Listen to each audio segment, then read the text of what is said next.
India south Africa में test series 2-1 से हार गई है। और मुझे इस बात का आश्चर्य नहीं है, डिसअपॉइंटमेंट जरूर है। और मैं कल ही अपना वीडियो बनाता टेस्ट सीरीज रिव्यू का, पर मूड खराब था इंडिया की हार से, तो आज बना रहा हूं।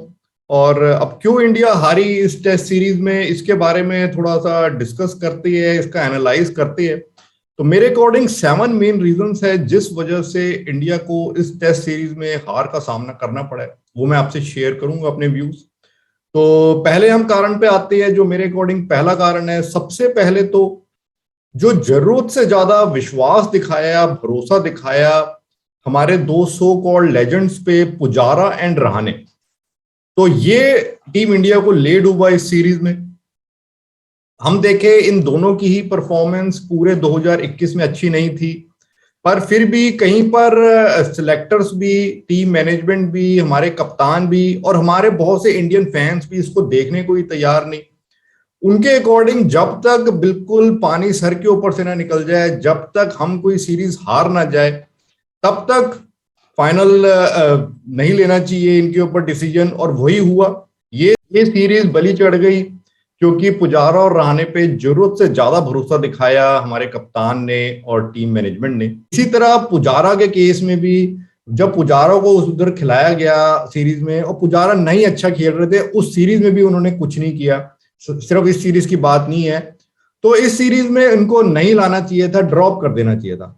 कोई ऐसे एक्सपीरियंस की बात नहीं है। साउथ अफ्रीका में तो पहले भी इनका रिकॉर्ड अच्छा नहीं था, ये मैंने सीरीज से पहले भी कहा था कि इससे पहले जो 3 टूर्स पुजारा ने किए थे अफ्रीका में, इनकी टोटल 30 की टेस्ट एवरेज थी टेस्ट क्रिकेट में। तो जब आप अच्छा खेल रहे थे, आप पीक पे थे, तब आपकी 30 की एवरेज थी। तो अब आप जब अच्छा ही नहीं खेल रहे पूरे साल भर से, आपका वक्त हो चुका है, तो अब आप उससे बेहतर कहां कर लोगे। तो ये तो बिल्कुल लिखा हुआ था, it was written on the wall कि पुजारा भी इस सीरीज में फेल ही हो गए। पर जब तक, अब वही है कि जब तक हो नहीं जाएगा, जब तक सीरीज हार नहीं जाएगी, तब तक हमें समझ नहीं आएगी।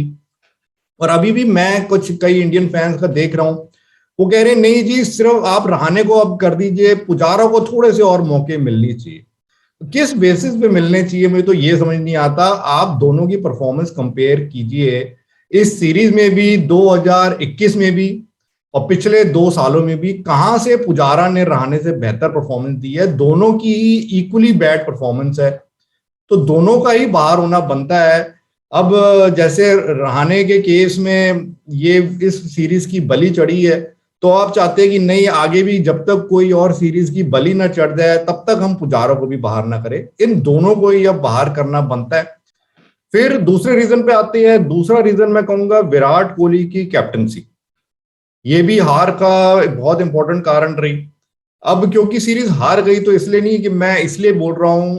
सबसे पहले तो जो पुजारा एंड रहाणे का ही केस है, उसी से इनकी कैप्टनसी भी अब रिलेटेड है कि ये कहती है कि we are fearless, fearless team.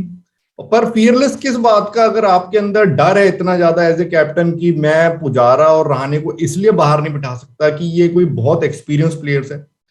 पहली बात तो इतने ये एक्सपीरियंस प्लेयर्स नहीं है, आप तो इनको ऐसे ट्रीट आपने किए है जैसे सचिन तेंदुलकर होते थे।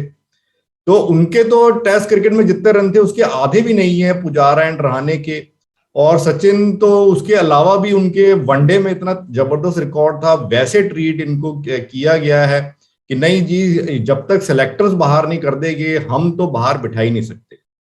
तो ये विराट कोहली की कैप्टनसी में ही कमी थी। आफ्टर ऑल, जब एक स्क्वाड आपको चुन के दे देती है सिलेक्टर्स, तो फिर कप्तान ने ही फाइनल प्लेइंग 11 बनानी होती है, उसी के हाथ में होता है। और कप्तान, अगर हमारे कप्तान में इतनी हिम्मत है, वो स्टंप माइक में जाके बोल सकते हैं, या हम जानते ही है कि उनमें तो कितनी हिम्मत है, वो बीसीसीआई प्रेसिडेंट को भी प्रेस कॉन्फ्रेंस में 1-on-1 ले सकते हैं।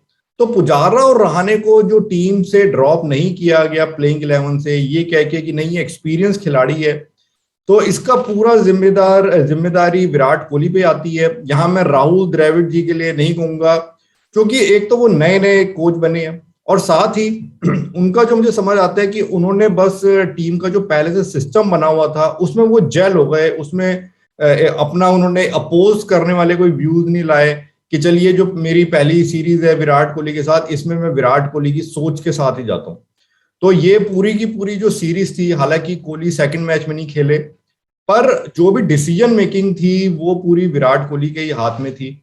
तो कैप्टन का काम जो सिर्फ फील्ड पे ही नहीं होता, जो डिसीजन मेकिंग है इसमें सबसे ज्यादा होता है। वहां पे कोहली की कप्तानी में फियरलेस अप्रोच नजर नहीं आई, साथ ही फ्लेक्सिबल अप्रोच भी नजर नहीं आई। इसी तरह हम देखें अश्विन का जो तीनों मैचेस खिलाए गए, तो अश्विन अच्छा नहीं खेल पाए, बॉलिंग में भी इनइफेक्टिव रहे और बैटिंग में भी उतना खास नहीं कर पाए। तो अब ये कप्तान को ही देखना था कि किसी मैच में वो अश्विन को बाहर बिठा सकते थे, तीसरे मैच में बाहर बिठा सकते थे, एक एक्स्ट्रा बैट्समैन खिला सकते थे, पर नहीं किया गया। तो मैं इन सब के लिए कोहली की कैप्टनसी को ही जिम्मेदार ठहराऊंगा। That is my second reason. फिर थर्ड रीजन जो इस सीरीज में हार का कारण बना, वो मैं कहूंगा रोहित शर्मा की एब्सेंस इस सीरीज से। क्योंकि अगर रोहित शर्मा होते तो वो ओपनिंग करते, और मयंक क्योंकि अच्छी फॉर्म में आ रहे थे काफी, तो टीम मैनेजमेंट के लिए मजबूरी हो जाती कि पुजारा को, आइडली पुजारा ही तब बाहर बैठते और तीसरे नंबर पे शायद तब रोहित या मयंक में से किसी को खिलाया जाता।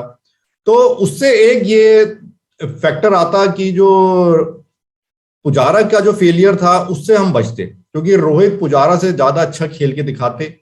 और वो ऑफ कोर्स हम देख ही रहे हैं कि टेस्ट क्रिकेट में भी उन्होंने कैसे अपनी जगह पक्की कर ली है। तो मेरे अकॉर्डिंग ये भी एक इंपॉर्टेंट रीजन रहा, हम बैटिंग में थोड़ा सा और अच्छी परफॉर्मेंस देते अगर रोहित भी टीम में होता। चौथा रीजन मैं कहूंगा यहाँ पे रविंद्र जडेजा जो एब्सेंट रहे इस सीरीज में इंजरी की वजह से। तो जडेजा अगर होते तो जडेजा को ही प्रेफरेंस मिलती अश्विन के ऊपर एक बार फिर से। और बॉलिंग से तो खैर जडेजा शायद अश्विन से बेहतर नहीं कर पाते, पर बैटिंग में वो कुछ बेटर करते अश्विन से, तो इससे भी थोड़ा सा हमारी बैटिंग लाइनअप और स्ट्रांग रहती। देन फिफ्थ रीजन हमारी हार का, हमने साउथ अफ्रीका की बैटिंग को अंडर एस्टिमेट किया इस सीरीज में। शुरू से ही हम मानते रहे, हालांकि मैं ये नहीं मान रहा था, अगर आप मेरे वीडियोस देखे सीरीज से पहले जो डिस्कशन वीडियोस थे, तो सभी ये मान रहे थे कि साउथ अफ्रीका की बैटिंग हल्की है, उनकी इनएक्सपीरियंस है और उनका कोई नाम नहीं है, तो वो हल्के साबित हो गए। तो मैं तब भी कह रहा था कि उनकी होम कंडीशंस है और सिर्फ इनएक्सपीरियंस से हमें जज नहीं करना चाहिए, वो भी इंटरनेशनल लेवल खेल रही है। और जो हमारी बैटिंग जो चल रही थी, मैं तो उसको देख ही रहा हूं, पर कई लोग एक्सेप्ट करने को तैयार नहीं। तो साउथ अफ्रीका की बैटिंग मुझे बेटर लग रही थी और वही अल्टीमेटली साबित भी हुआ। 2 बार साउथ अफ्रीका ने 200 रन से ज्यादा का टारगेट चौथी इनिंग में चेस करके दिखाया।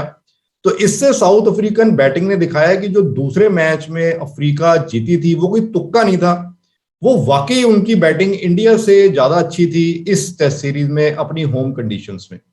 तो अगर हम उनकी बैटिंग को अंडर एस्टिमेट ना करते, वो पहली इनिंग में दोनों मैचेस में जल्दी आउट हुए थे, तो उससे एक ओवर कॉन्फिडेंस आ गया कि अब 200 के ऊपर का टारगेट है, तो अब फिर से वैसे ही होगा इनके साथ और ये कोलैप्स कर जाएगी, और वो हुआ नहीं।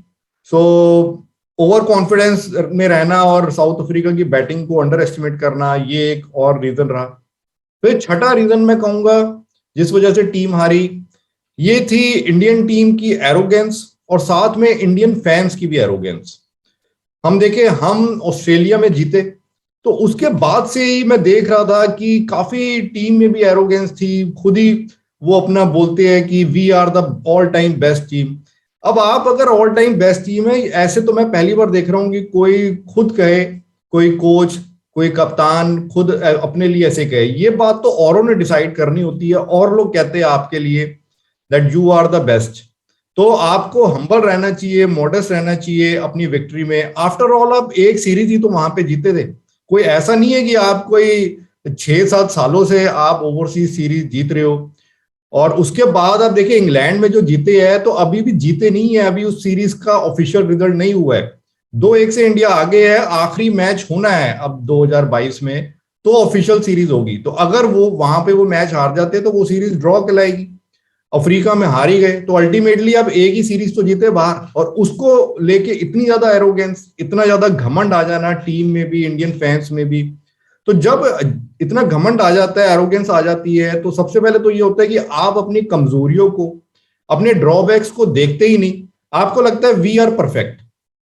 तो जब आप अपनी वीकनेस को देखते ही नहीं तो उस पर आप वर्क कैसे करोगे? उसको आप मानते ही नहीं कि नहीं वीकनेस है, तो उसको कैसे आप ठीक करोगे? तो यह एक रीजन रहा कि टीम इंडिया की भी एरोगेंस, और मैं कहूंगा चाहे आपको पसंद ना आए पर बहुत से इंडियन फैंस की भी एरोगेंस थी इसमें। और सातवां रीजन जो मेरे अकॉर्डिंग है जिस वजह से टीम इंडिया हारी, कि जो न्यूजीलैंड के साथ होम सीरीज थी, जब इससे पहले न्यूजीलैंड इंडिया आई, तो उस सीरीज को हमने ढंग से नहीं लिया, सीरियसली नहीं लिया हमारे प्लेयर्स ने। अब आप सोचेंगे कि उस सीरीज का इससे क्या रिलेशन? डेफिनेटली रिलेशन है। जैसे आप देखें, इंडिया के मेन प्लेयर्स जो T20 सीरीज थी वो तो खेली उन्होंने, पर टेस्ट सीरीज से मेन प्लेयर्स गायब हो गए। विराट कोहली पहला मैच नहीं खेले, रोहित शर्मा सीरीज से गायब हो गए, KL राहुल गायब हो गया। तो अब ये जो तीनों प्लेयर्स गायब हो गए, तो इस वजह से मजबूरी में अजिंक्य रहाणे को कप्तान बनाना पड़ा।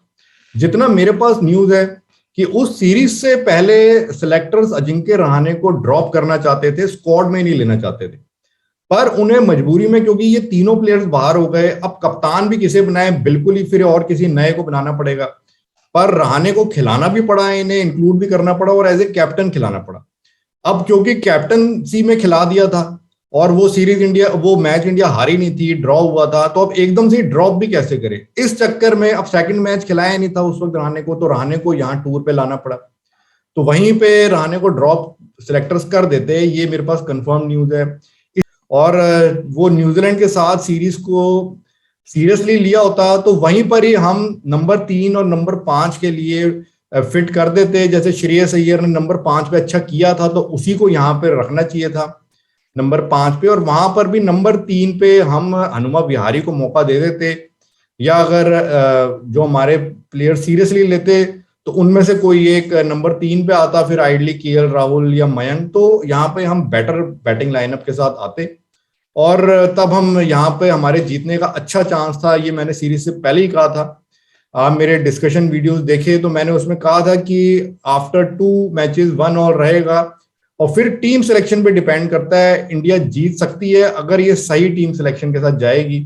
तो मैं रिलक्टेंट था उस वक्त किसी के फेवर में 2-1 से कहने में, क्योंकि मैं खुद श्योर नहीं था कि तीसरे मैच में क्या तब तक सिचुएशन क्या होगी टीम सिलेक्शन को लेके। पर जब मुझे क्लियर हो गया कि ये पुजारा रहाणे पे ही ज्यादा भरोसा दिखाएगी, तो फिर मैंने अपने प्रीव्यू वीडियो में भी कह दिया था कि अफ्रीका ही जीतेगी ये सीरीज, आप चेक कर सकते हैं। तो कहते हुए अच्छा तो नहीं लगता दूसरी टीम के लिए जीतने की, बट एक जो फैक्ट है उस हिसाब से ही मैंने कहा था। तो ये मेरे हिसाब से रीजंस थे, 7 रीजंस की इंडिया ये टेस्ट सीरीज क्यों हारी। तो आप भी अपने व्यूज शेयर कीजिए फ्रेंड्स।